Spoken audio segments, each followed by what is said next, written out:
High, আমি জয়ন্তী মণ্ডল। আমি Facebook reels video করি। সেই ক্ষেত্রে একটা দাদা ভাই আমাকে কমেন্ট করেছে যে আপনি অনেক দিন হয়ে গেল রিলস ভিডিও করছেন, তো আপনি লাইভে আসেন না কেন, লাইভ করছেন না কেন? লাইভে না আসার সেরকম কোনো কারণ নেই। আমি অনেক বড় বড় দাদা ভাই দিদি ভাইকে দেখেছি লাইভ করতে, তো সেই মুহূর্তে আমি দেখেছি যে কিছু মানুষ আছে যাদের নোংরা ভাবনা চিন্তা, তারা কতটা ছোট এবং কতটা নোংরা মনের মানুষ তাদের পরিচয়টা কমেন্টের মাধ্যমে তুলে ধরে, সেটা আমি দেখেছি। আর একটা বিশেষ কথা যেটা না বলে একদম থাকতে পারছি না, কারণ খুবই কষ্ট হচ্ছে। যে দেশে আমরা বাস করি, এই যে স্বাধীনতা দিবস হলো, স্বাধীনতা দিবসটা ছেলে মেয়ে উভয় পক্ষে যে যার মতো করে রিলস ভিডিও করে যারা, বিশেষ করে তো কেউ গান করছে, কেউ আমি যেমন নাচ করেছি, গান করেছি, অনেকে গান করছে, আবৃত্তি করছে, ভারতবর্ষে ঘটে যাওয়া সত্য ঘটনাকে তাদের অভিনয়ের দ্বারাই তুলে ধরেছে বা তুলে ধরার চেষ্টা করছে। তারপরেও এই দেশে মেন হলো এই দেশটাই স্বাধীন না। বিশেষ করে মেয়েদের ক্ষেত্রে মেয়েদের কোনো সেফটি নেই, মানে কোনো সেভ নেই এই দেশে কেউ, সে ছেলের ক্ষেত্রে হোক মেয়ের ক্ষেত্রে হোক। তবে মেয়ের ক্ষেত্রে বিশেষ করে বলছি, যেমন কি এই যে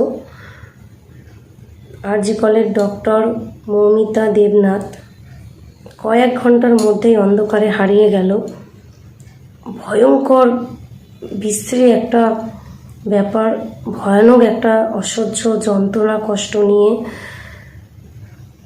সে অন্ধকারে হারিয়ে গেছে।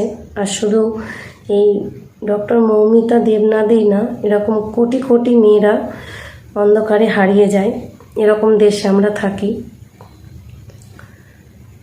তো আমার মনে হয় না যে এটা স্বাধীনতা দিবস মানে পালন করা ঠিক হয়েছে। কি ব্যাপারটা হলো, যখন মেয়েরা রাত দিন কাজ করতে পারবে, যেদিন মেয়েরা নিশ্চিন্তভাবে নিশ্চিত যে কোনো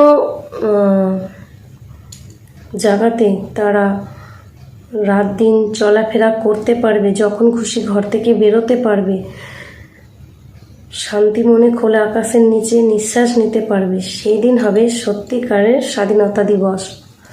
মেয়েদের বিশেষ করে সেদিন সত্যিকারের স্বাধীনতা দিবস হবে। আর আমি জানি এটা যদি প্রত্যেকটা মেয়ে দলবদ্ধভাবে সবাই যদি নিজেদের সেফটির জন্য, নিজেদের ভালোর জন্য চেষ্টা করে, তবে এরকম দিন অবশ্যই আসবে, অবশ্যই আসবে, যেদিন মেয়েরাও স্বাধীনভাবে একদম সবসময় চলাফেরা করতে পারবে। কোনো ভয়, কোনো কিছুই তাদের আর মনের মধ্যে থাকবে না। নির্ভয় হয়ে তারা রাস্তায় চলাফেরা করতে পারবে। আর আমি জানি যে আমি বেশ কিছু কথা বলেছি, তো সেই কারণে অনেকের খারাপ লাগতে পারে। তো আই এম সরি, যদি কারোর খারাপ লেগে থাকে আমাকে ক্ষমা করে দেবেন।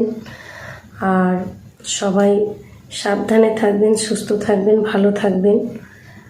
আর যে আমার ভিডিওটা দেখছেন বা দেখবেন তাকে অসংখ্য ধন্যবাদ। যেহেতু যদি আমার ভিডিওটা দেখে থাকেন, প্লিজ আমাকে একটু জানাবেন যে আপনারা কোথার থেকে ভিডিওটা দেখছেন। কমেন্টে অবশ্যই বলবেন, কারণ আমিও জানতে চাই যে আদৌ আমার এই ভিডিও কেউ দেখে কি না, বা কোন জায়গা পর্যন্ত মানুষ দেখে, কোন কোন জায়গা মানে কারা আমার এই ভিডিওটা দেখে। তারা প্লিজ কমেন্ট করে জানাবেন যে কথাগুলো আমি ঠিক বললাম না ভুল, আর কোথার থেকে আপনি বলছেন বা দেখছেন। ধন্যবাদ সবাইকে।